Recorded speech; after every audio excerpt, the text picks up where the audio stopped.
Good morning, everybody.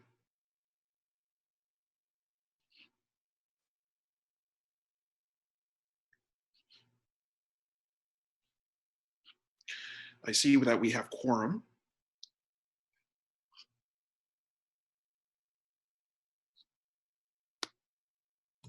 I just white seems less.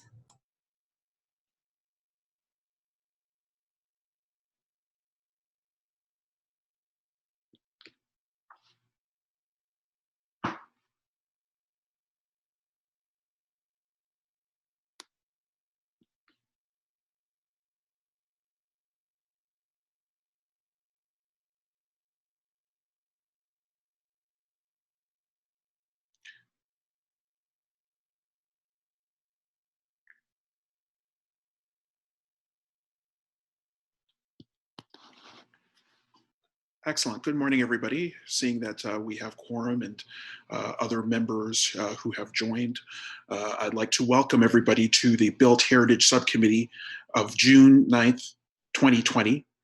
And I'd like to call the members to order. This meeting being held remotely through Zoom, which is necessary in these times of physical distancing to keep everyone safe during the pandemic.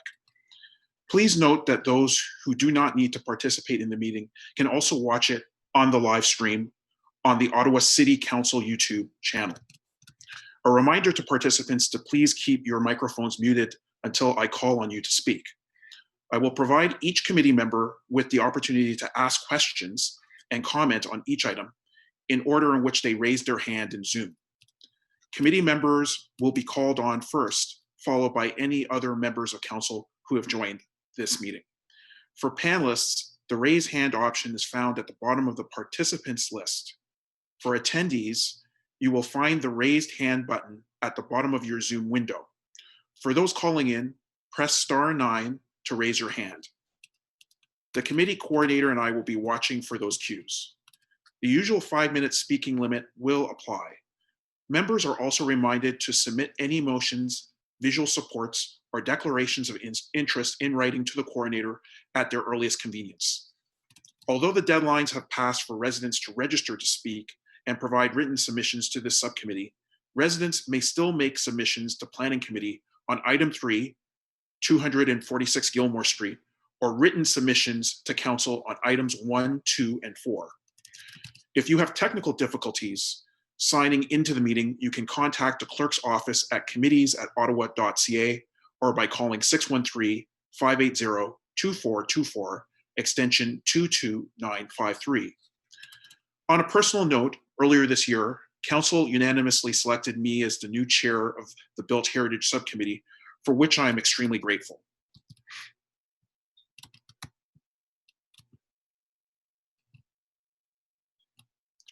As you know, this position was once occupied by my predecessor, Toby Nussbaum, and given the number, size, and importance of heritage conservation districts in my ward, I'm very proud to have been selected as chair by my council colleagues. I would also like to acknowledge our most immediate past chair of this subcommittee, Member Gower, who served during a period when this subcommittee was dealing with very contentious files. His depth and breadth of thoughtfulness concerning heritage and the application of policies, bylaws, and ensuring that the public were fairly consulted was deeply appreciated and will continue to be highly valued around this table. Serving in this position, along with other subcommittee members, provides a unique opportunity to actively protect built heritage of a unique and distinct nature in our city. Pursuing the protection of built heritage of a unique and distinct character ensures the protection of buildings that represent a combination of aesthetic, historical, cultural, and social importance and significance of Ottawa's historic places from the past, as well as ensures protection for present and future generations. I also want to applaud our professional city staff and all committee members, subcommittee members for their past, current, and continued efforts.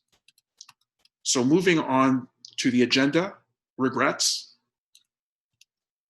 I have received no regrets. Could the committee coordinator please call the roll? And a reminder to members to unmute themselves when they are called. Member Hulsel? Present. Member Podolsky? Present. Councillor Shirelli, Councillor McKenney, Present. Member Conforti, Present. Councillor Brockington, Here. Councillor Moffat, Here. Vice Chair Quinn, Here. Chair King. Here. You have quorum, Chair. Thank you. Declarations of interest. Are there any declarations of interest?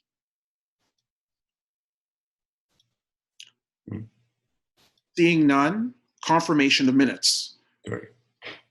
Oh, sorry. Member Podolsky. Can I be heard? Yes. Thank you. I realized that on the file of 860 Colonel By Drive, in January 2012, when the city expressed its intention to designate, I was retained by the then owners of the property and wrote an opinion in February 2012 that the position of designation was not justified, and therefore I'd like to declare interest in this file, even though I've been inactive on it for 8 years.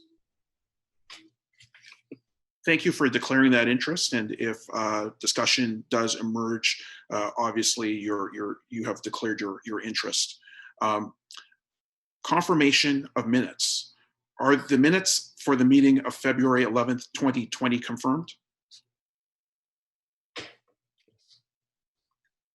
Yes. Confirmed. Then the next item on the agenda is planning, infrastructure, and economic development, right-of-way, heritage, and urban design services. Report on heritage permits issued through delegated authority 2019. We have received no submissions or requests to speak on this item. Can staff please provide an overview of this report? Okay, certainly. Good morning, Chair and members of the committee.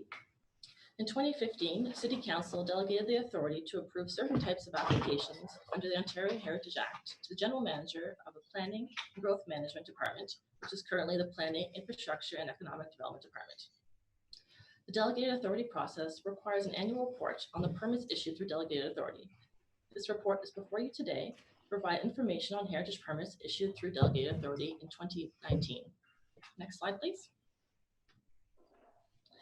As a summary, in 2019, 106 heritage permits were issued under delegated authority to staff. 80 of these were for a variety of alterations ranging from window replacement to additions. An additional 26 heritage permits were issued as part of the city's Heritage Grant Program for building restoration. As you can see some photos on the slide there, we have the window replacement done last year, the porch restoration, as well as a tin roof. A complete list of all the heritage permits issued in 2019 under delegated authority can be found in document 1 of the staff report. Thank you. Thank you. Does the committee have any questions for staff? And I see member Conforti, I believe, raised your hand. Thank you, Chair. Yeah, I was just wondering if it would be possible to release this every quarter instead of every year, just because it's just quite a number of permits. For the most part, I understand why it's done just once a year, but I think there might be benefit to releasing the list 3 times a year or 4 times a year, just to sort of be able to monitor that a little bit more, I guess. I believe we cannot do that at this point, since the delegated authority bylaw requires annually, so we require an alteration to the bylaw, but legal has to jump in there. I'm not sure if I'm correct on that. Good morning. Can you hear me? Yes, we can hear you. Okay. This would be a governance issue, Chair. The delegation of authority bylaw does indicate a requirement of 1 year if this committee wished to see a difference in the reporting. It would be something that could be looked at in terms of midterm governance or governance reporting.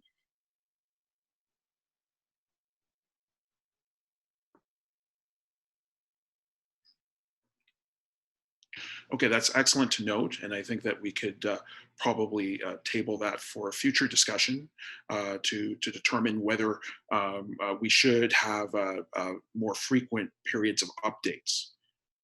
Is the report received? Received. Received. And so this report is scheduled to be presented to Council on June 24th, 2020. The next item on our agenda is the Heritage Register Annual Report for 2019. We have received no submissions or requests to speak on this item. Can staff please provide an overview of this report? Okay, I have another annual report here before you. Go to the next slide, please. In 2016, City Council approved procedures regarding the Heritage Register. This included staff preparing an annual report that addresses all removals of properties from the Heritage Register during the previous year. Section 27 of the Ontario Heritage Act states that prior to the removal of reference to the property from the Heritage Register, Council must consult its Municipal Heritage Committee. All properties removed from the Heritage Register must be approved by Council. This report is before you today to fulfill these requirements. Next slide. There are 3 ways in which a property can be removed from the Heritage Register. The first is property owner request.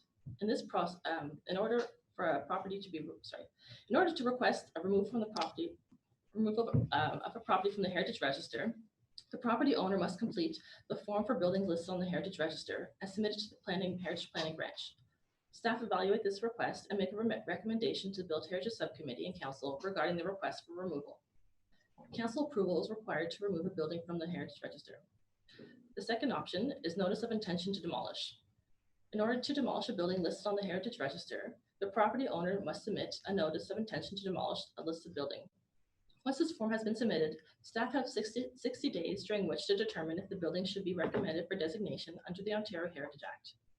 The ward councillor and the chair of the Built Heritage Subcommittee are consulted. If staff determine that the building does not merit designation, no report is prepared unless requested by the ward councillor or chair of the Built Heritage Subcommittee. Once the 60-day period has passed, a demolition permit can be issued. The building remains listed on the Heritage Register until it is demolished. The third and final way to be removed from the Heritage Register is a staff-initiated removal. When staff identify errors on the register, they will include them in the report recommending council remove them from the Heritage Register. Next slide, please. In this report, staff recommend removing a total of 17 properties from the Heritage Register, 6 notices of intention to demolish, and 11 staff-initiated removals. A summary of each is listed in the report. I'm happy to answer any questions members may have about any of these requests. Thank you. Excellent. Excellent. Thank you for your report. Does the committee have any questions for staff?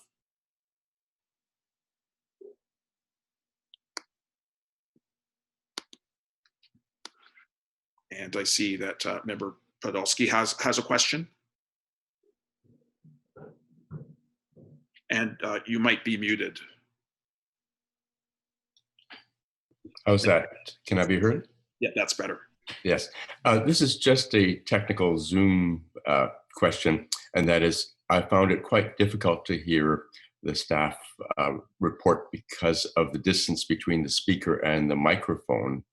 Would it be possible, and others may have the same problem, would it be possible that the testing of the voice becomes done so that all could hear? Thank you very much.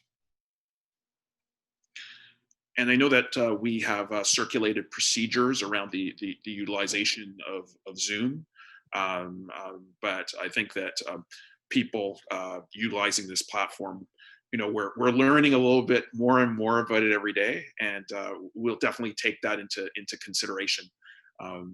Ideally, I should be using a headset, but I'm not. But as we really start to adjust to this platform, I'm certain that the presentations will be better and better. But that should be taken and noted that we should definitely try to enunciate and try to speak towards the microphone. Just for clarity, I just want to ensure that the member did get the gist of the report. Okay. Okay. So are there any other questions of staff? If not, are the report recommendations carried? Carried. Period. This report is scheduled to be presented to Council on June 24th, 2020. The next item, number 3, is an application for new construction at 246 Gilmore Street, a property located in the Centertown Heritage Conservation District, designated under Part 5 of the Ontario Heritage Act. Can staff please provide an overview of this report? I will then ask that members of the public make their submissions after the presentation.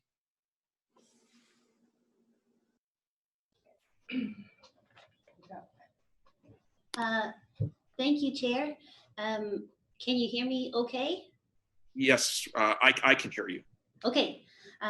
Thank you and good morning. The application in front of you today is for new construction at 246 Gilmore Street. Next slide. The property is located in the Centertown Heritage Conservation District, which was designated under Part 5 of the Ontario Heritage Act in 1997. Next slide. Here's a location map. The property is vacant through lot between Gilmore Street and Lewis Street and is located to the east of Metcalfe Street. Next, these are some current photos of the site. As I mentioned, it's a vacant site. The former 2.5 story residential building was demolished in 2003. Next slide.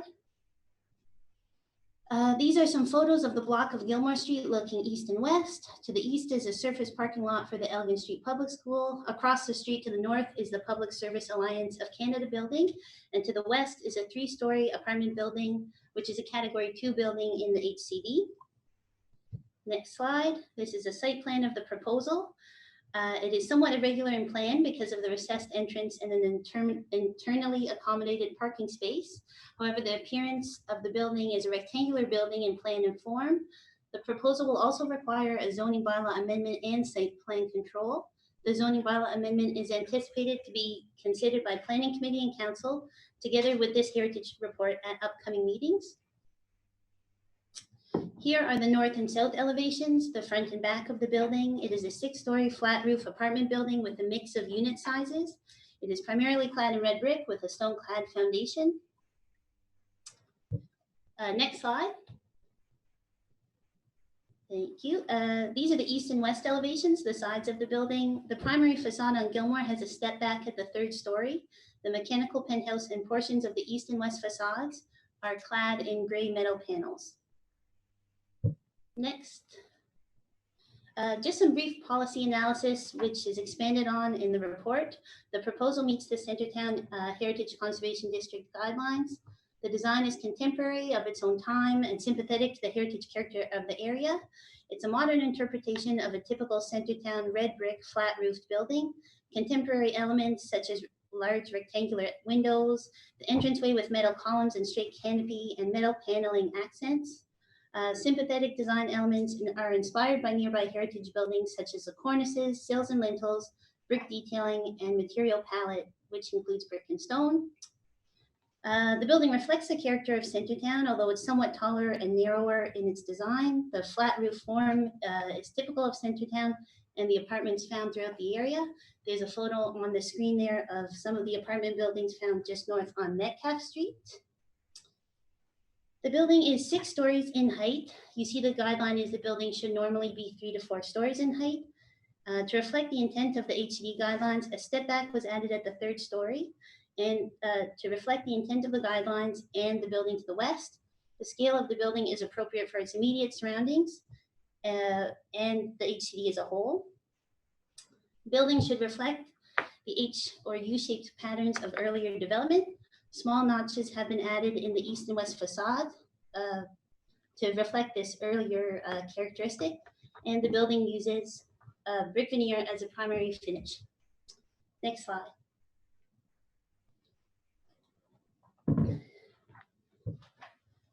The Centertown HCD plan also encourages infill development to reestablish streetscape continuity. As you can see on this elevation, the building is up there on the top right. The proposed new building fills a vacant lot in the HCD and contributes to the overall urban fabric of the Centertown HCD. Next slide. Staff reviewed the proposal using the standards and guidelines. The new building conserves the heritage value of the Centertown HCD and is compatible with the character of the area. Next slide. The Centertown Community Design Plan has guidelines related to new buildings in this area. The proposal meets the guidelines because it uses step backs to transition to adjacent building heights. It uses compatible materials such as the brick and stone mentioned. It minimizes the use and height of blank walls and has a modulated facade and step backs that's compatible with the surrounding heritage structures. Next slide. In terms of consultation, Councillor McKenney and Heritage Ottawa have both provided comments that can be found in the staff report. The Centertown Citizens Community Association was notified. No comments were received, and the neighbors within 30 meters were notified. In conclusion, the recommendation for the report is to approve the application subject to the condition that the applicant provides sample of the exterior cladding, to delegate authority for minor design changes to the General Manager of Planning, Infrastructure and Economic Development Department, and to issue the heritage permit with a 3-year expiry date. That is it. If you have any questions, I would be happy to answer them. Thank you so much. We'll now go to members of the public who wish to make submissions on this item. And I believe that Robert Martin is first on the list.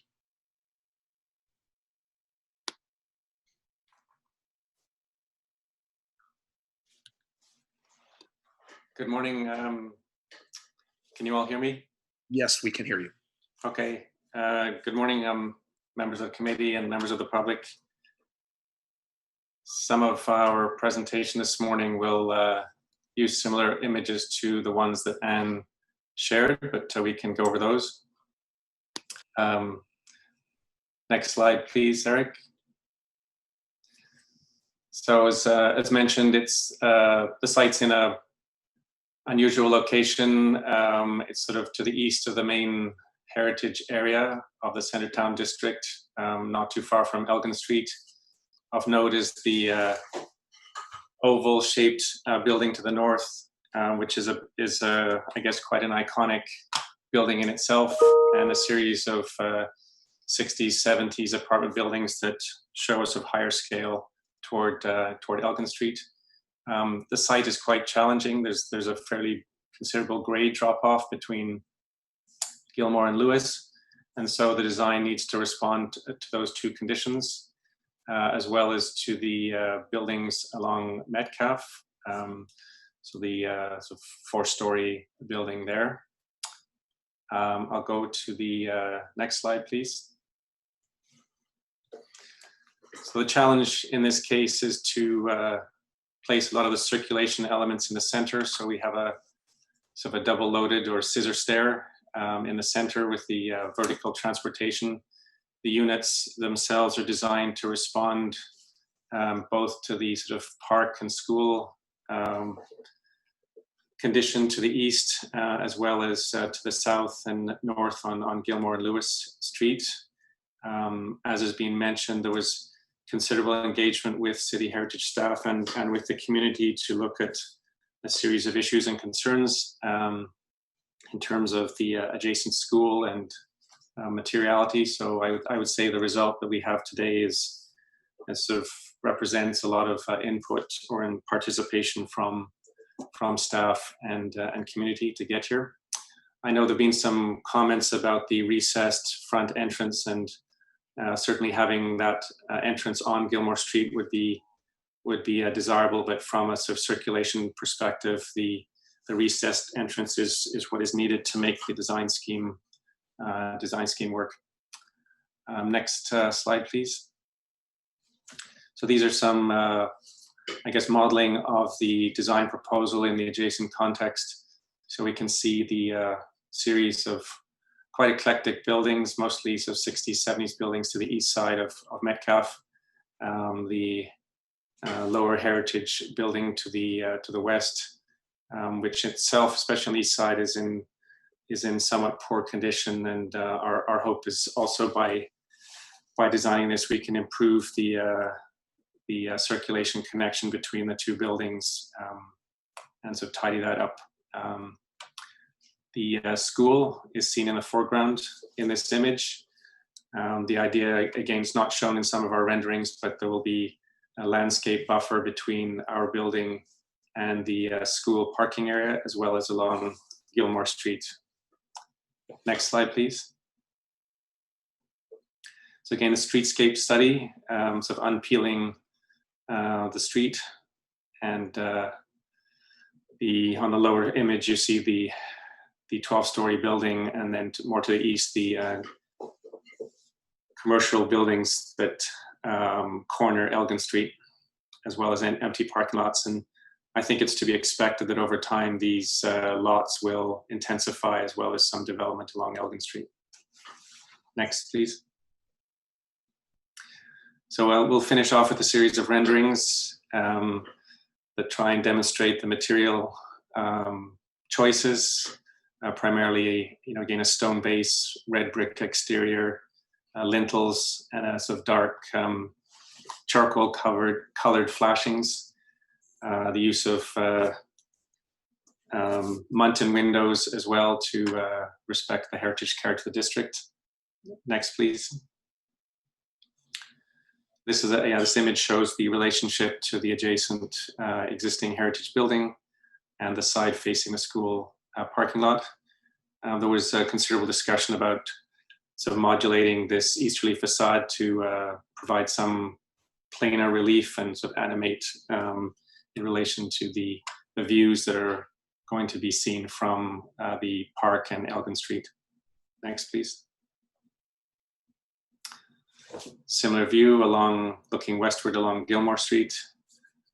So again, the lobby is sort of a fairly light, contemporary glazed element, and again, because of the grade conditions, it needs to be slightly 1 minute. Okay. I think 2 more images, and then we're done. Yeah, so similar one, and then I think the last one is of the entrance. Okay, sorry, 2 more. Okay, 1 more, Eric. Yeah. Okay, and the final entry image. At this point, I would invite questions and comments, please.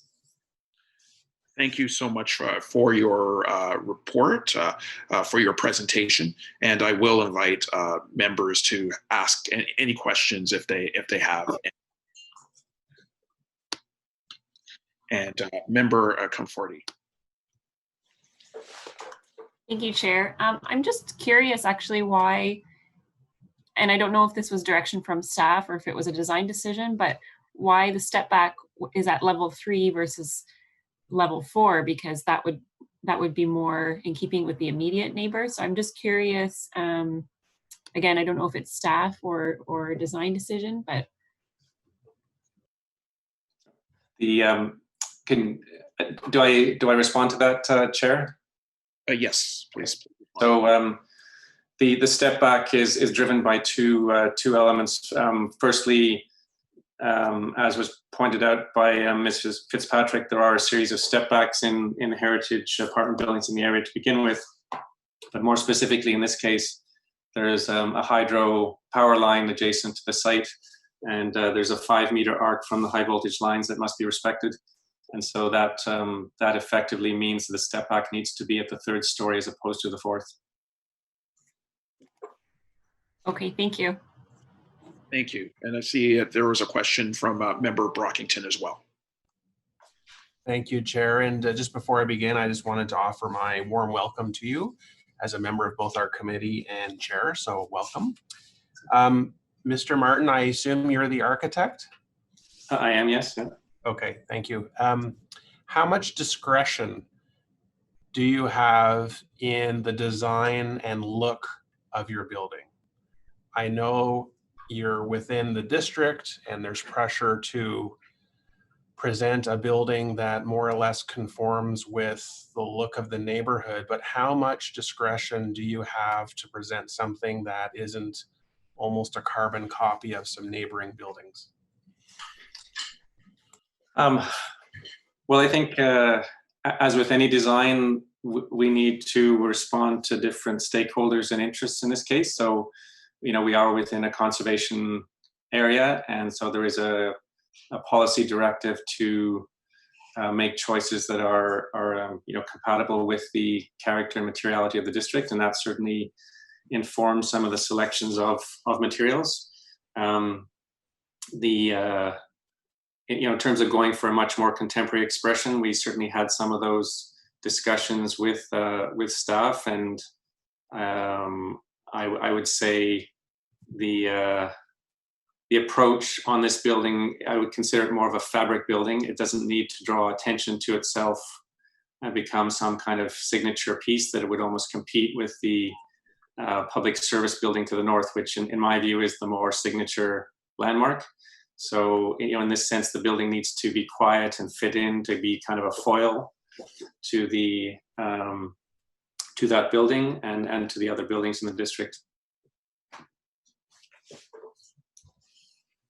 Okay, we're not yet. We have more delegations, Mr. Chair? We do. We have one more delegation. Okay, so I'll follow up with staff after. Okay, thank you. Any more questions for Mr. Martin? If not, thank you, Mr. Martin, for your presentation. And we do have one more presentation on this project. That would be Mr. Murray Achoan. So please go ahead. Thank you, Mr. Chair, members of committee, and I'll be brief because I do believe that the focus of the discussion today needs to be on the design of the building, and you've heard the presentation from your staff, and you've heard the presentation from the project architect on the efforts that we've taken to ensure that the design of the building fits into the Centertown Heritage District. So I'm just going to speak to one specific aspect of the design of the project, and that's the building height. And I note that a comment was raised by the city's Heritage Committee, Ottawa Heritage, raising some questions about the height of the proposed building. Certainly, we acknowledge that under the heritage overlay that the zoning bylaw limits redevelopment to the size, the footprint, the massing, the height of the former building on the property, which is a 2.5 story single family home. I think we'd all agree that a redevelopment of that scale would be inappropriate on this property and in this day and age. And in fact, the Centertown secondary plan identifies this property as having the potential to develop to up to 9 stories. And that's where we started with this project in our discussions with city planning staff and heritage staff. We started with a 9-story proposal. But as a result of those discussions and decisions made by our client, we've reduced the scale of the building to a 6-story building. I think we're certainly comfortable with the 6-story building. Heritage staff are comfortable with the 6-story building, and so are your planning staff, and they will be bringing forward the appropriate recommendations for rezoning to Planning Committee on June 25th, at the same time that this report, the recommendations coming out of this committee meeting rise to Planning Committee. And I think the one other consideration, I think, all the councillors on this call this morning or in this meeting this morning were very active in the discussions about the new official plan and the direction we need to go with the new official plan, and how important it is for us to increase the amount of growth that we're accommodating through intensification within the urban area. And this is a really good example of a project that's moving in that direction. Rather than a small 3 or 4 story building, what's being proposed is a 6-story building with 22 units in it, with a mix of units, including some 2-bedroom units, which could be rented to families with children who would actually be able to maybe even attend the school next door. So simply to say, Mr. Chairman, members of the committee, that we're very comfortable with the proposed building height, and obviously very confident that the design of the building meets all of the expectations of the neighborhood, of the community, and of the Heritage District Plan. We've had many conversations with the Community Association, and with Councillor McKinney, who's a member of your committee, about this project. And we look forward to a favorable recommendation to this committee and moving forward with the project. Thank you very much. Thank you, Mr. Schoen. And do we have any questions from members of the committee for Mr. Schoen? If not, thank you so much for your delegation. It's, Thank you. appreciated. The public submissions are now closed. Does the committee have any questions for staff? And I know that Member Brockington had expressed interest in asking a question. And of course, since the ward councillor is here, Councillor McKinney, I'm certain that we might hear from Councillor McKinney as well. I'd be happy just to quickly wrap up, Chair. Okay, excellent. Please. So Member Brockington then. Thank you, Chair. And just as staff, 2 questions. I'll start with the height first. So staff are supportive of the current height that's proposed. Were they supportive of a taller building?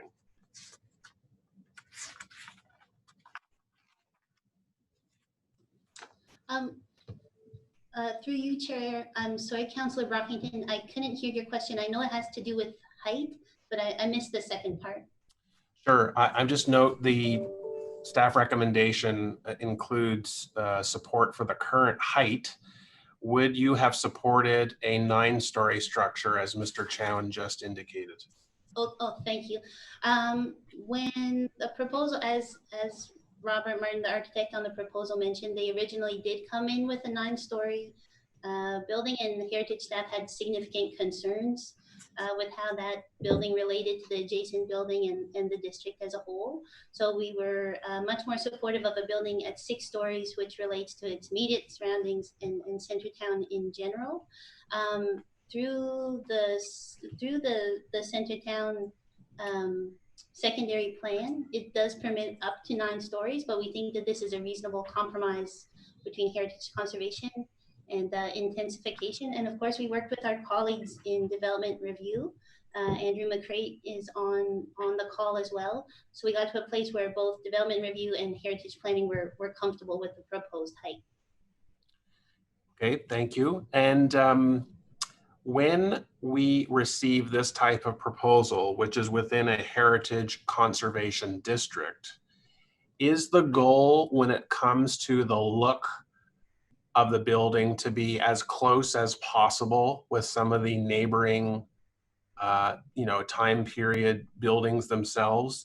Do you frown upon a modern look, or is the goal, this is a Built Heritage Subcommittee, to entertain applications that more or less blend in with the existing look of other buildings? Sure, through you, Chair. Our goal is not to dictate a specific style of contemporary or maybe a more historicist sort of look. What we have to do is ensure that any proposal that is submitted meets the applicable heritage policies or guidelines. So in this case, that's the Centertown HCD plan, the standards and guidelines, and the Centertown CDP, which has guidelines about infill. So we look for that balance of sympathetic, distinct, and contemporary. So this one is probably more compatible than distinct, but we ensure that if it is that direction, that we look for contemporary elements as well, so that it is still of its own time. So the metal paneling, the larger windows, the metal entrance that sort of echoes the porch. So when I mentioned in my presentation, it's a modern interpretation of that flat roof red brick Centertown building, I think that works very well here, but we would not require an applicant to submit that sort of design. I would also mention that this project went to UDRP, the city's UDRP, and received feedback on the design and incorporated that as well. Okay, thank you. Thanks, Chair. Thank you, Member Brockington. And now Ward Councillor McKinney. Yes, thank you, Chair, and also want to welcome you to the committee and as Chair. It's great to have you here. I just very quickly want to wrap up. I support this application. I think that it is an excellent example of what we like to call, gentle intensification, if you will. It replaces a demolished home, but and when we talk about, compatible yet distinct, a year ago, we were having that conversation around what was a much more contentious application in front of us. And it's, it's somewhat subjective, obviously, but if you look at this building and its surrounding environment, Centertown really is unique in its red brick cladding, its flat roof, its H and U-shaped buildings. And this one really, I believe, is compatible with that. I appreciate Councillor Brockington's questions around why not a bit more height. We do want intensification, but this is a narrow lot, and I think that what we've landed on here really does fit well into this streetscape, and doesn't detract from the building across the street on Gilmore, the PSAC building. So it's it is compatible with adjacent buildings and the overall heritage context of Centertown. So I'm very happy to support it, and it's we'll go through planning committee with very minor zoning bylaw amendments, and expect it to pass there as well. So thank you, everyone. Thank you, Councillor McKinney. Are there any more questions of staff by anybody? If not, are the report recommendations carried? Carried. Carried. This report will be presented to Planning Committee on June 25th, 2020. Our next item, number 4, is the designation of 860 Colonel By Drive under Part 4 of the Ontario Heritage Act. Can staff please provide an overview of this report? I will then ask that members of the public make their submissions after the presentation.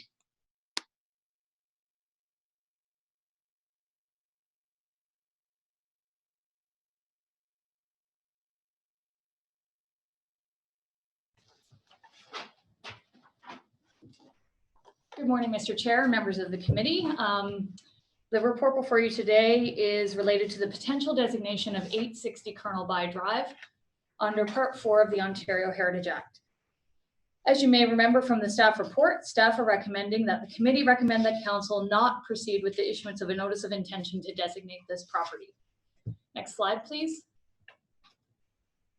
860 Colonel By Drive is located on the south side of the Rideau Canal along Colonel By Drive in Old Ottawa South. You can see the building and its location shown here outlined in red with a blue star. Next slide, please. This image gives you a sense of the block. It is located between Rosedale and Grosvenor, and there are a series of historic buildings in this area as well as some contemporary buildings. It's set back from the Rideau Canal by a large landscape buffer, and it's at the top of a small hill. Next slide, please. The house at 860 Colonel By Drive was constructed circa 1908-1909. It's a 2.5-story red brick house with a limestone foundation. It has a hip roof, and the front facade features a 2-story rectangular bay with gable. The gable includes bargeboard and returned eaves with a round-headed window. The large rectangular windows feature stone sills and simple brick voussoirs. The front facade of the house also features a 2-story porch with round columns, dentil cornice, and capped with a pediment. It has deep overhanging eaves and a red brick chimney. There's a 1-story addition at the rear of the building. As I just mentioned, the building is located on the crest of a small hill adjacent to the Rideau Canal. It is set back well from Colonel By Drive and the canal by a large landscape buffer. Through its history, the house was occupied by a series of civil servants and business people. The development of these larger houses facing the Rideau Canal and the driveway demonstrates an expanding upper middle class interested in the city's new suburbs. Next slide, please. This slide provides some background on the history of site history for 860 Colonel By Drive. In 2012, the previous property owner proposed demolition and new construction on this site. Staff raised concerns with the compatibility of the proposed building with the established character of the neighborhood. The previous property owner entered into an agreement with the city to work with heritage staff to refine the design to make it more compatible. This proposal never ended up proceeding. In 2013, working with the Old Ottawa South Community Association, Section 60 of the zoning bylaw was added to Colonel By Drive between Bank Street and Bronson Avenue. The role of the heritage overlay is to ensure that new development is compatible through appropriate form, scale, and massing. The heritage overlay does not protect buildings from demolition, and buildings that are subject to the heritage overlay have no status under the Ontario Heritage Act. In 2017, through the city's Heritage Inventory Project, the property was added to the Heritage Register as a non-designated listed property. In 2019, the current property owner made an application to the Committee of Adjustment for minor variances to permit a new building on the site. Committee of Adjustment granted some of these variances. The owner appealed the decision of the Committee of Adjustment to the Land Use Planning Appeals Tribunal, who issued a decision granting the requested variances in February of 2020.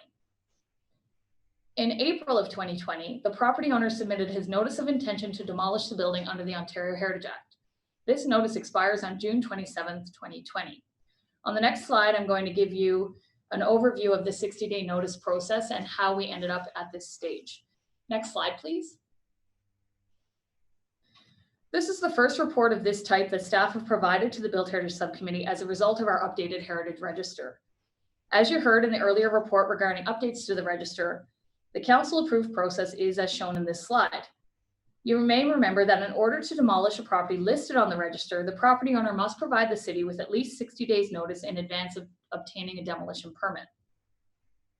The property owner submitted the completed form for buildings on the Heritage Register on April 27th, 2020. Staff acknowledged receipt of the notice and the 60-day timeline required under the OHA started. Staff were familiar with the property and had provided comment throughout the planning process that they did not believe the building was a strong candidate for designation and would not be initiating the designation process unless requested by council. Staff followed the council-approved process by advising both Councillor Menard and Chair King of the proposed demolition and advised both councillors that staff would not be proceeding with a designation report unless requested. Councillor Menard requested a report regarding designation of this property as a result of the process. Staff prepared the report before you today with our professional recommendations regarding designation of this property. The next steps in this process are consideration of this report by the Built Heritage Subcommittee and City Council. If Council concurs with staff, the designation process will not be initiated and a demolition permit may be issued anytime after June 27th. If Council does initiate the designation process, staff will prepare and proceed to initiate a notice of intention to designate before June 27th when the 60-day time period expires. I'm now going to give you an overview of our analysis of the property and how we determined that we do not feel that it is a strong candidate for designation. Next slide, please. Ontario Regulation 0906, which is attached as document 2 to the staff report, is used to evaluate properties for designation under Part 4 of the Ontario Heritage Act. The regulation states that, quote, a property may be designated under Section 29 of the Act if it meets one or more of the criteria. It is important to note here that the regulation does not say that a municipality must designate a property that meets the criteria, only that it may. Heritage planning staff have reviewed 860 Colonel By using Ontario Regulation 0906 and have determined that it narrowly meets the criteria for design and physical value as a representative example of Edwardian classicism. The property does not meet the criterion for historical or associative value, as it does not have direct associations with theme, event, person, or institution that is significant to the community. Further, the architect of the building is unknown. Finally, staff found that the property meets the contextual criterion as one of a group of houses along the Rideau Canal in Ottawa South. One of the goals of the city's heritage program is to tell Ottawa's stories through our historic buildings and to provide meaningful touchstones to our past. Staff strongly feel that the story told by this building is well represented through the city's listed and designated buildings. I just want to show a few contextual examples on the following slides. This is not meant to be an exhaustive analysis of our heritage register, just illustrations. Next slide, please. So as I mentioned, 860 Colonel By is a red brick building, 2.5 stories high, with a truncated hipped roof, a 2-story porch, and a gabled bay. These properties are comparable examples of buildings listed on the city's heritage register in Ottawa East and Old Ottawa South. They are architecturally similar to 860 Colonel By. A search of our Heritage Register database shows that in Old Ottawa South and East, there are over 40 residential brick buildings that are 2.5 stories with gabled bays. Of these 40 buildings, 20 of them have been classified as Edwardian classicist in style. Next slide, please. There are also comparable properties that are designated under the Ontario Heritage Act. On this slide, you can see the Burpee House at 22 Rideau Terrace, which is designated under Part 4 of the Ontario Heritage Act, in part for its design value as an example of the Edwardian classicist style. In the Glebe, the Clemo Estate East Heritage Conservation District is designated under Part 5 of the Act, in part for the examples of Edwardian classicist architecture. These two examples are along Glebe Avenue. Next slide, please. The properties on this side are not necessarily comparable stylistically with 860 Colonel By, but all of them represent the types of houses constructed along the canal in the 19th and early 20th centuries.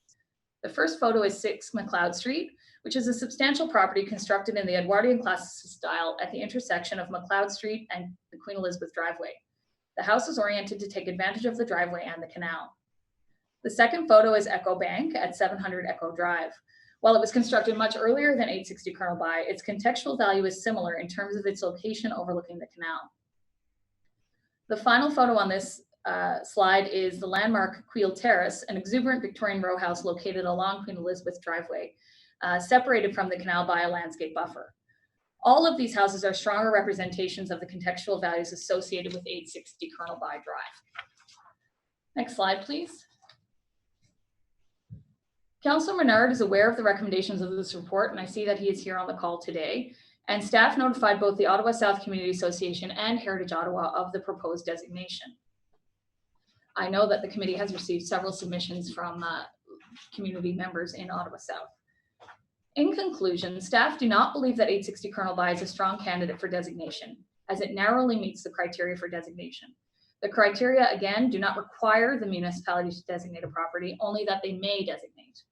Given the long history of this file, staff believe that it is late in the development process to initiate the designation of this property, as the owner has already been through minor variance and LPAT proceedings. So in conclusion, the recommendation is that the Built Heritage Subcommittee recommend that Council not proceed with the issuance of a notice of intention to designate under Part 4 of the Ontario Heritage Act. Happy to answer any questions the committee might have. Thank you, Leslie, for your report. We'll now hear from members of the public who wish to make submissions on this item. And I believe that we have one person registered, Mr. John Stewart. So Mr. John Stewart, if you're on the line, please proceed.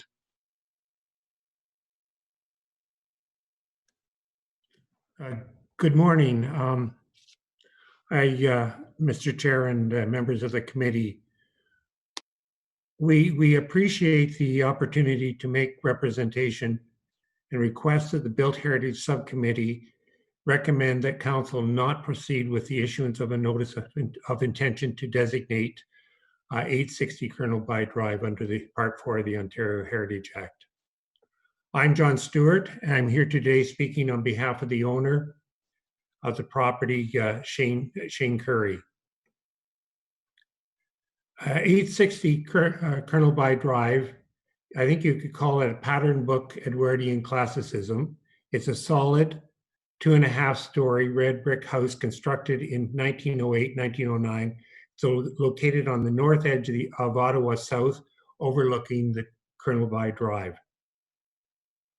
So the property is at a higher elevation and is set back from the edge of the Rideau Canal by a large mature landscape buffer that includes Colonel By Drive. The building cannot be seen from the canal, and only partial glimpses are available as one moves along the drive. The Rideau Canal is at a greater than 30-meter setback and is not impacted. There are no other adjacent designated properties, and it is not part of a conservation district. The property has been through a series of development approvals dating back to 2012 when the building was first proposed for demolition. I think Member Podolsky mentioned he was part of that process. In 2013, as a result of a zoning study, this section of Colonel By Drive between Bank Street and Bronson Avenue was rezoned to apply the heritage overlay under Section 60 of the zoning bylaw. In 2017, the property was listed on the City of Ottawa Heritage Register. In 2020, LPAT overturned the 2019 Committee of Adjustments decision and granted a variance to the heritage overlay. The decision was based partially on the evidence of city staff statement at LPAT hearing that the department did not have concerns with the demolition. Today's meeting and the report submitted by staff confirms the city's position. The property was considered using criteria for designation under Ontario Regulation 0906 and concluded that it is not a strong candidate for designation. This assessment is consistent with city staff's previous indication that there was no intention to initiate the designation process for this property. This has been an active file since 2012, requiring a public process culminating in an appearance before the tribunal, where my client was encouraged to abandon its plans for a semi-detached dwelling in favor of a single detached home. The heritage overlay accomplished what it was meant to accomplish. It caused public review, criticism, commentary, and revision of plans. The proposed dwelling has been designed by the firm of Hoban Architects in a careful and sensitive manner and is a permitted use of the property. This is a prestigious street that is composed of an eclectic mix of architectural styles and built forms. The proposal will result in the creation of a new home that is responsive to and an extension of the high-end property nature of this residential area. In this case, the Hoban-esque built form is an established part of the character of the neighborhood. In fact, the design elements of the proposed dwelling are very similar to that of the residential structure located on the abutting property, 858 Colonel By Drive, as well as 7 other properties along this section of Colonel By Drive.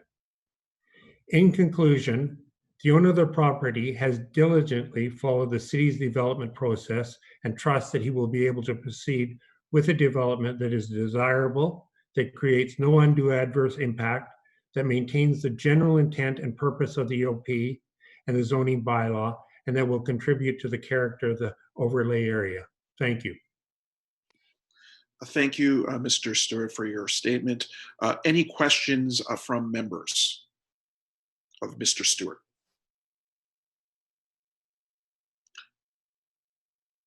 Seeing none, the public submissions are now closed. Does the committee have any questions for staff? And I see Vice Chair Quinn is raising her hand. And I think you're on mute, Member Quinn. Thank you. Yeah, my question is for staff. Thank you very much for this presentation. In terms of the review of the context, both the design and contextual values were evaluated under Regulation 0906. And you've demonstrated clearly that in terms of the design value, the Edwardian classicist example, the context within the city or larger areas, there are other excellent examples. But my question is within the zoned heritage overlay itself along Colonel By Drive between Bank and Bronson, that context, are there examples of this design type? Through you, Mr. Chair. Within the heritage overlay context along this section of Colonel By, I believe this is the only remaining sort of 2.5-story gabled bay house. The house that was immediately next door was of a similar style. There are a variety of houses along this stretch on both sides of the canal within the heritage overlay that have been included on the city's heritage register as non-designated listings. I'm not aware of the exact style of every single one, but in this stretch along Colonel By, I would say this may be the only remaining one. Many of the buildings are more substantial, as you may know. And I would say there isn't a real unifying style along here or on the other side. Really, it's a very eclectic mix of sort of the typical revival styles of the late 19th and early 20th century. Thank you. Yeah, I mean, that's part of its significance, really, and part of its charm, is that all of the buildings are not of a type. But thank you for answering that question and clarifying that it remains the only Edwardian classicist design within the overlay area. And I do appreciate how much time the owner has put into this. It started back in 2012. But the predecessor to our current committee is the committee that actually recommended to the Old Ottawa South pursue a heritage overlay for this stretch along Colonel By Drive. And so I do feel compelled to ask another question rather about how city staff manage change within this, the heritage overlay area. And how does the city determine what level of change an area can absorb while still retaining its dominant sense of heritage character of the stretch, which is what the heritage overlay existing to try and respect. I think it's about managing change, but at some point, I think there has to be an evaluation in terms of how much change actually becomes detrimental to what is trying to be respected along that stretch. Through you, Mr. Chair, the heritage overlay, as you know, is a tool under the zoning bylaw that is meant to protect things more in the realm of character in terms of form, scale, massing, height, as opposed to the buildings themselves.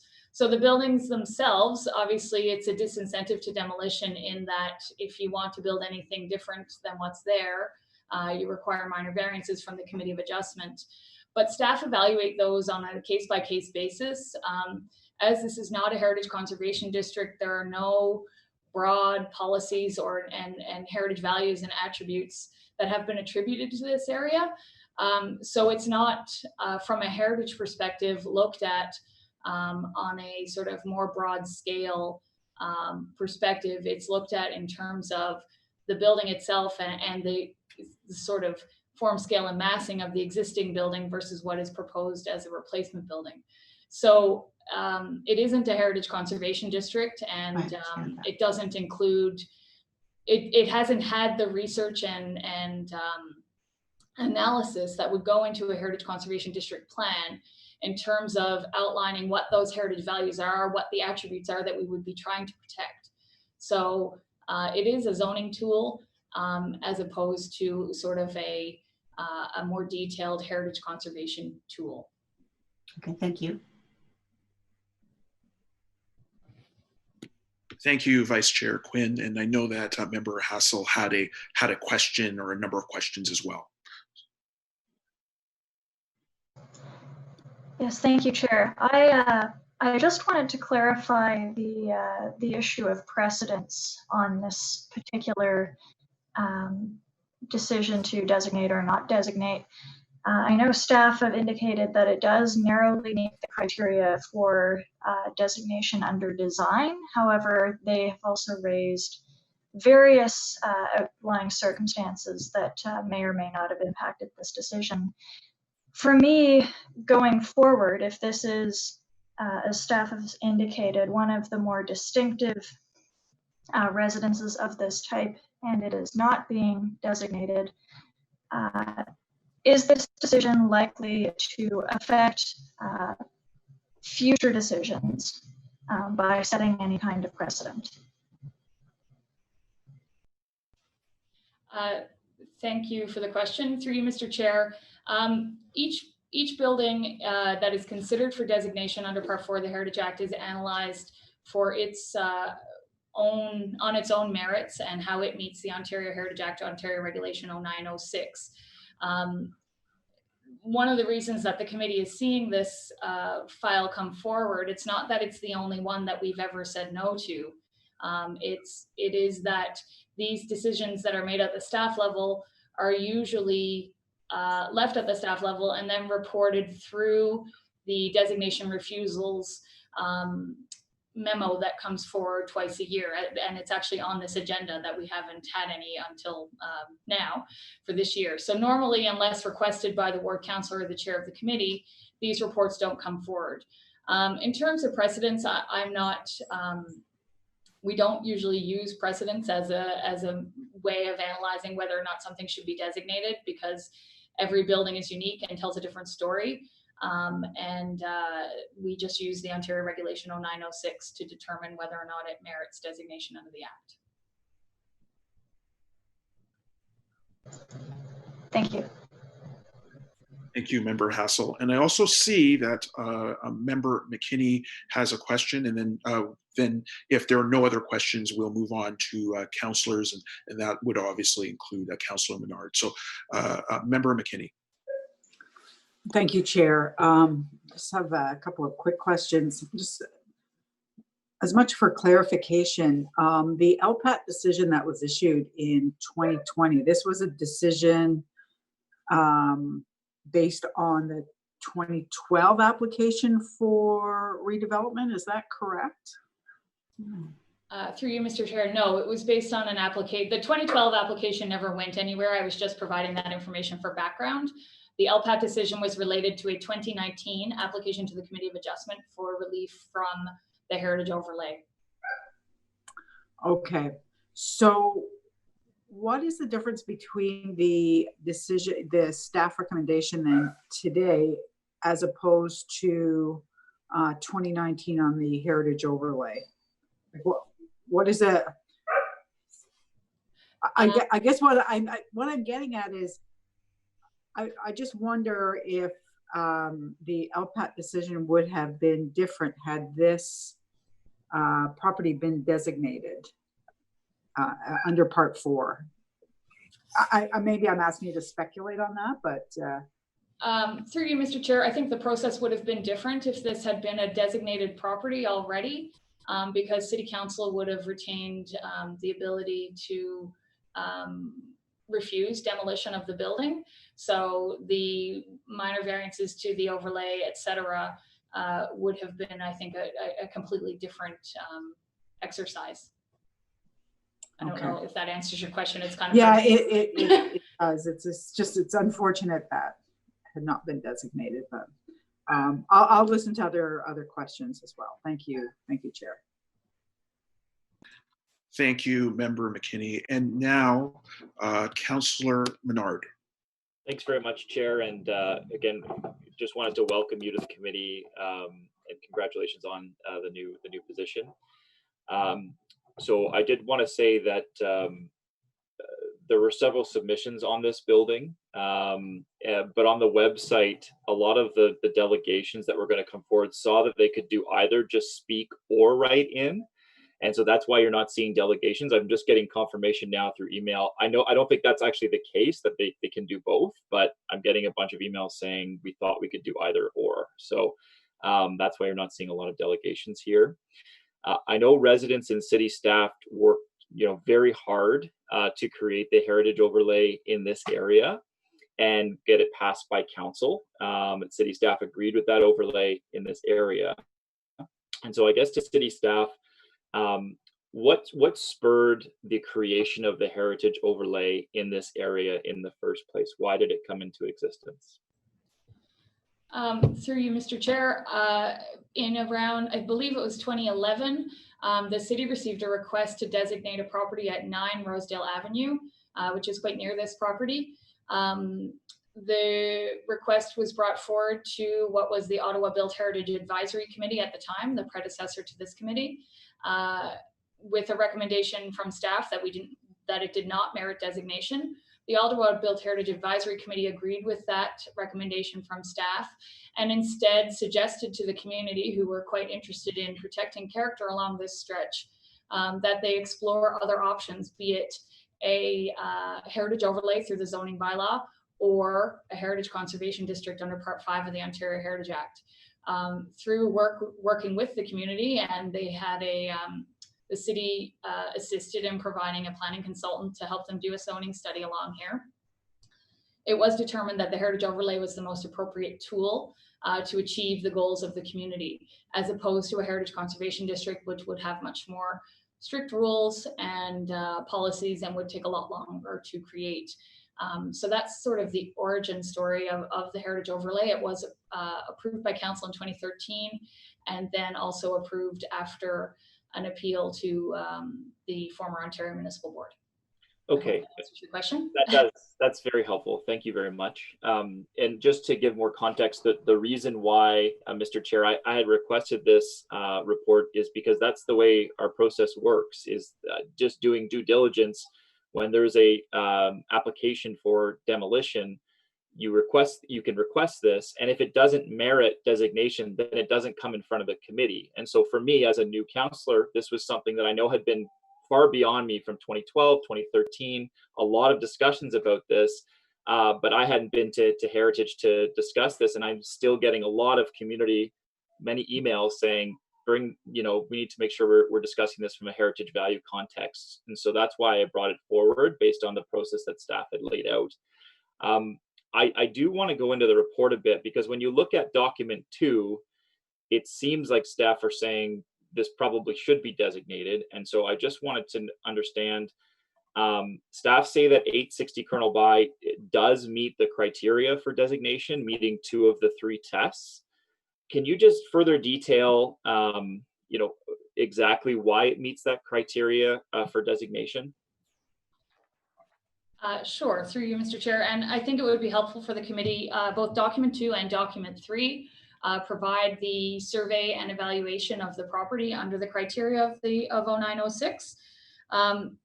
So as I said in my presentation, a property may be designated if it meets at least one of the criteria. Each of the criterion have sort of subsections. So the first one is design or physical value. A property can have design or physical value because it is a rare, unique, representative, or early example of a style, type, expression, material, or construction method, displays a high degree of craftsmanship or artistic merit, or demonstrates a high degree of technical or scientific achievement. So in the instance of 860 Colonel By, as you can see on beginning on page 12 of the staff report, we have provided the analysis of its design value. So we've said that yes, it is a representative example of Edwardian classicism, which was a style used extensively across Canada for domestic architecture from the 1900s till about 1930. So we've selected yes on that one. When we go to the next section under design value, which is, does the property display a high degree of craftsmanship or artistic merit? We said no. It is a simple house, as the heritage consultant for the property owner noted. It is a typical, perhaps pattern book Edwardian classicist house. So we do not think that it displays a high degree of craftsmanship. The third one is, does it demonstrate a high degree of technical or scientific achievement? And we've said no to this, as it is a typical house, and this category is frequently used for a very unique construction method, for instance, or bridges, or that sort of technical achievement in construction or design. So then if we move on to the second criteria, so of those 3, subheadings, it meets 1, which is as a representative example of Edwardian classicism. The second criterion is that the property has historical or associative value, because 1, it has direct associations with a theme, event, belief, person, activity, organization, or institution that is significant. It yields or has the potential to yield information that contributes to the understanding of a community, or demonstrates the work of an architect, builder, designer, or theorist that was significant. So if we break those down, the first one, which is, does the property have direct associations with a theme, belief, person, etc.? We've said no. The property was owned by a variety of people throughout its history. Staff have researched them. Generally civil servants, business people, typical what we would call upper middle class people of the early 20th century who were moving into these new suburbs of the city as they were developed in the early 20th century. Community history. So does the property yield or have the potential to yield information? that contributes to an understanding of a community or culture. We've also said no on this one. It is again a typical house of this time period. It is representative of the houses built in this area during this period of time. We have I'll speak about contextual value in a minute, but that we sort of considered that under contextual value. And then thirdly, the architect, artist, building designer, or theorist is unknown for this building, and that may be because it could be a pattern book house. I'm sorry, this is a very long-winded answer, but I want to make sure that the committee understands the detail. And then the third criterion under the Act is contextual value.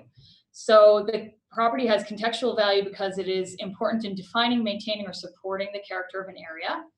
It's physically, functionally, visually, or historically linked to its surroundings, or it is a community landmark. So under this one, I'm now on page 15 of the Heritage Survey form. We've said that yes, the property is important in defining, maintaining, or supporting the character of the area. The presence of the Rideau Canal, the adjacent parkland, it's one of a mix of houses along this area. We've said yes, that the property is physically, functionally, visually, or historically linked to its surroundings as one of a group of large Edwardian classicist houses between Rosedale Avenue and Galt Street in the early 20th century, located high on the crest of the hill to take advantage of views of the Rideau Canal. And then the third one is the property a landmark? And we've said no to this criterion. The house at 860 Colonel By is essentially hidden from the street through its setback, mature trees, and location on the slope. It's not a landmark on Colonel By Drive.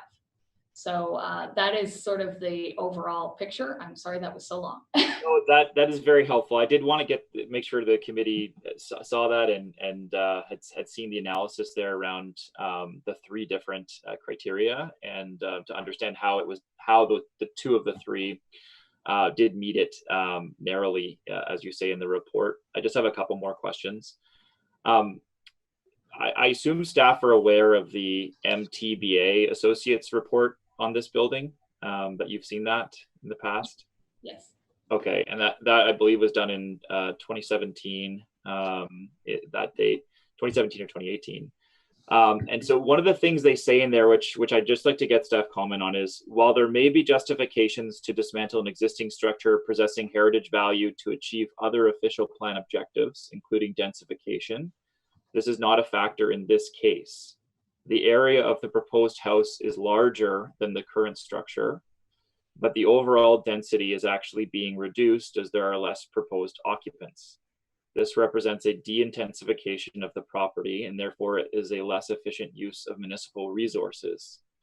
And so in this case, is that the assumption that what we're going to see on this property after this is actually a larger footprint building with less densification, and potentially, I believe there's apartments in the current home. Can you just clarify that for me? Through you, Mr. Chair, for the purposes of this report, staff did not analyze the proposed development, as it is sort of outside of the purview of what we're doing right now. So I will say that when we looked at the building, we looked at it strictly as, does this building merit designation under the Heritage Act? And not sort of the broader kind of intensification type things. As far as I know, the proposed use, and the property owner or their representative may be able to answer this better than I can, is a single unit. And I'm not sure if there are multiple units in the building right now. So I'm sorry, I don't really have an answer to that question. That's okay. Is the gentleman still on the line, able to comment, or maybe he's not in the meeting anymore? I'm re-adding him to the meeting at the moment. Thanks so much.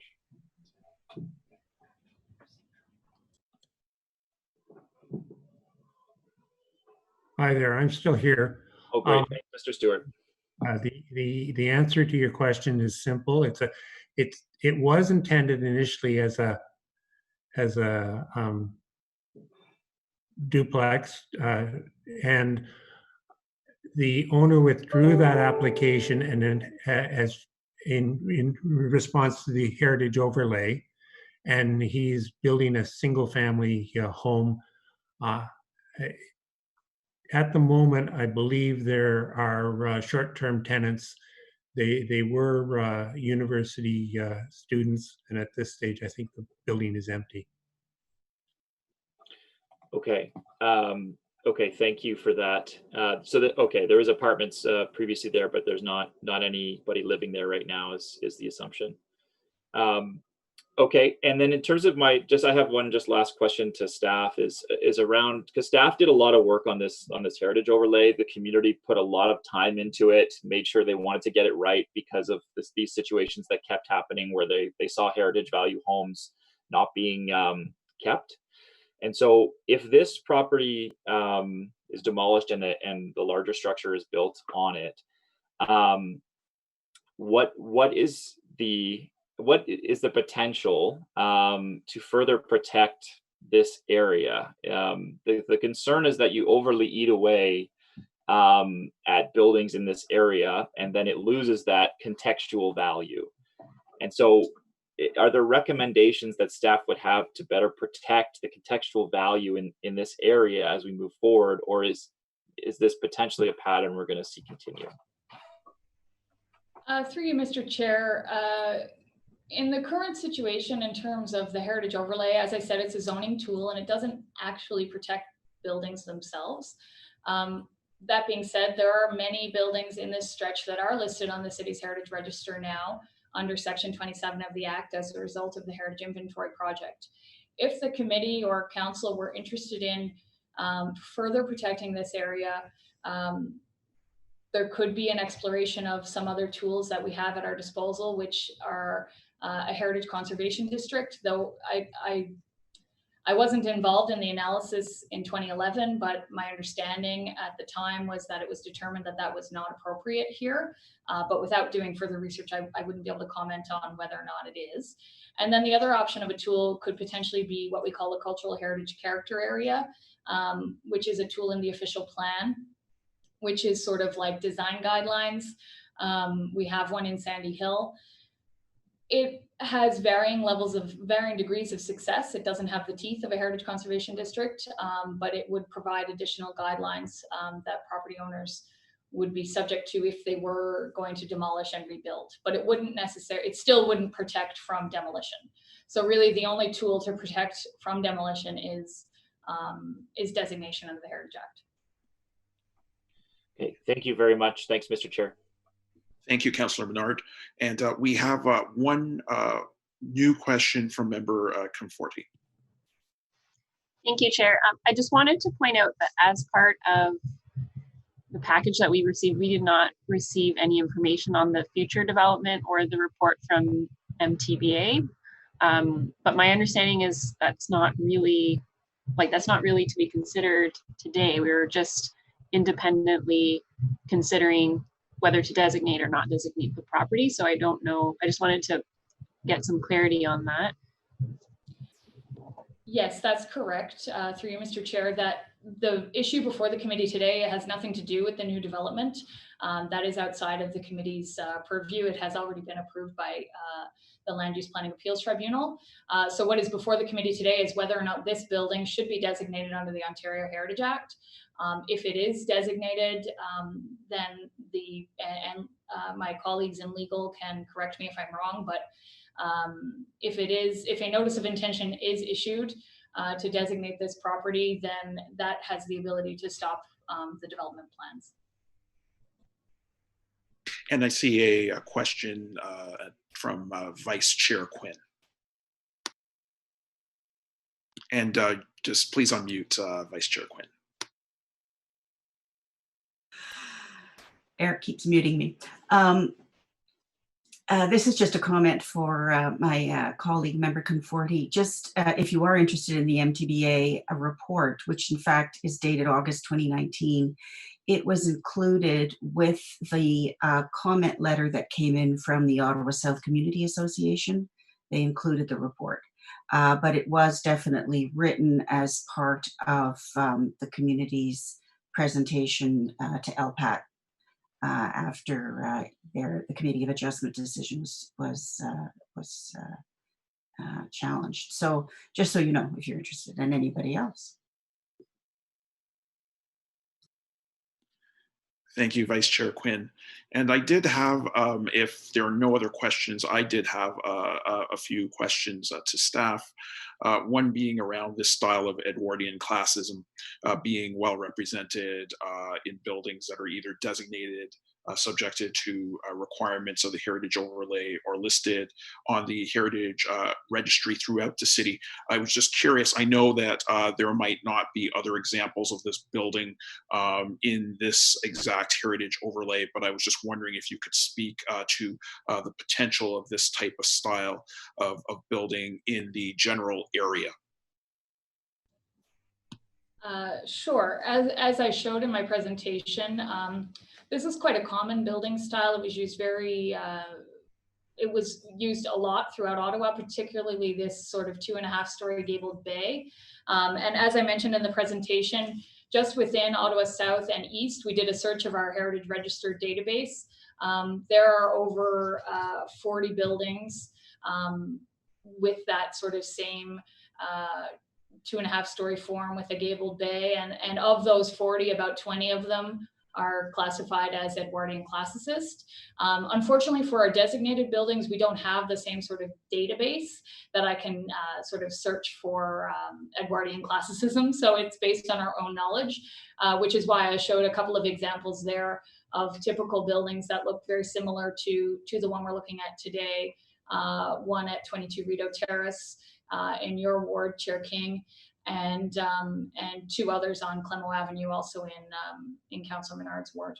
So I guess what I would say is it's a very typical building type in Ottawa, and is found throughout the city. So we didn't do analysis of our register for the entire city, just for the immediate neighborhood. And just to follow up to that, would that type of database be useful, a database of styles, both for, I guess, inquiries from councillors, this subcommittee, planning committee? Would that be of help as a tool? Yes, Mr. Chair, we have, through the Heritage Inventory Project, we've created a database of over about 3,000 listed buildings, and common sort of tombstone data has been collected on every single one, which is like, for instance, cladding material, roof style, number of stories, architectural style. So we have that for our listed buildings, but it is something that I think over time we would like to build for our designated properties.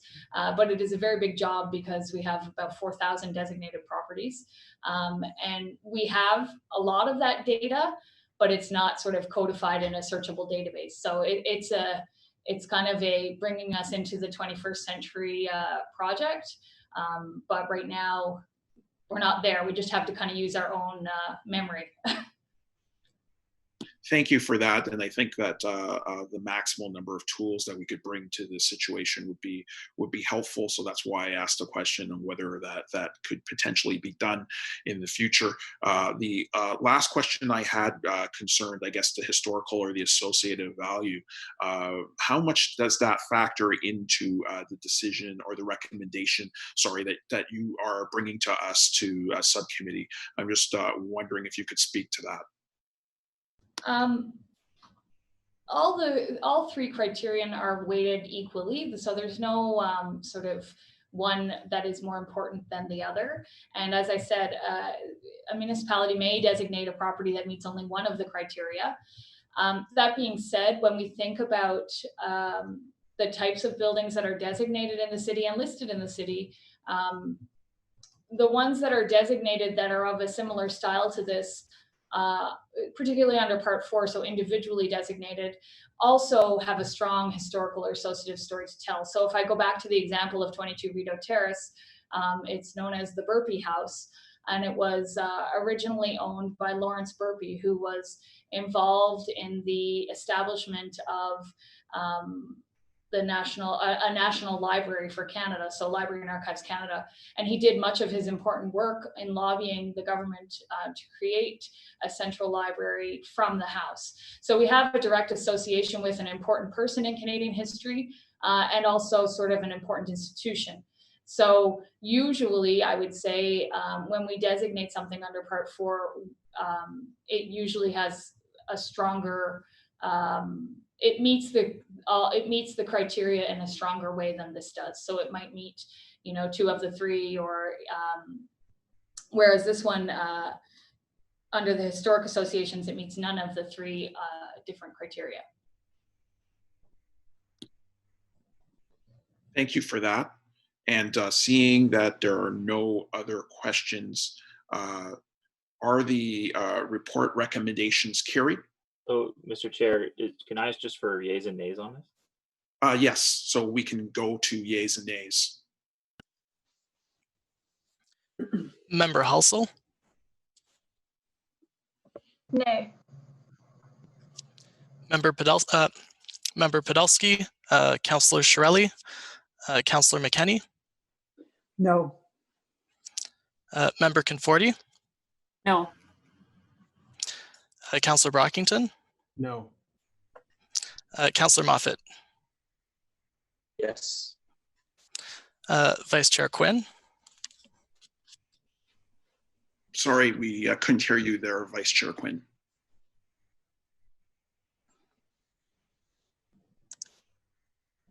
I'm sorry, no. Chair King, No. 1 yay, 6 nays.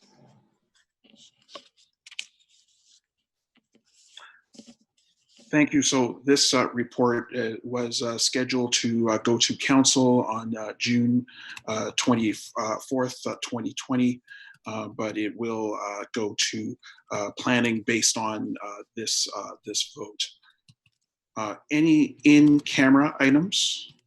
Noting that none were submitted, we now move to information previously distributed. The committee has received 2 memos, one on designation refusals 2020, and one providing an update on Bill 108, More Homes, More Choices Act. These memos have been listed on the agenda. If there's a need to discuss these items, that would require a vote. Hearing no interest in moving to a vote, notices a motion for consideration at a subsequent meeting.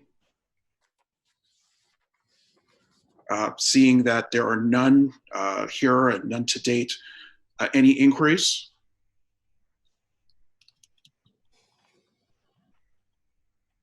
If there are no inquiries, then we will move on to other business. Zoning bylaw amendment and site plan control proposal summary, 35 and 37 William Street and 62 York Street. There is a planning circulation on the agenda, which was distributed to members prior to the meeting. Members of the public had the opportunity to comment through DevApps on ottawa.ca. A related heritage application was heard at the subcommittee in February 2020. Is there any other business? Seeing none, adjournment. On adjournment, is the motion carried? Carried. We are adjourned. Thank you, everyone. The June Built Heritage Subcommittee meeting has been canceled. The next regular meeting is scheduled for Tuesday, August 11th, 2020. Thank you, everybody. Thanks, Chair. Thank you. Great sharing. Well, for my first time, thank you so much. I appreciate it. Yes, very Thanks, much. Ralston. We'll Thanks, be everyone. tougher in August. Bye, everybody.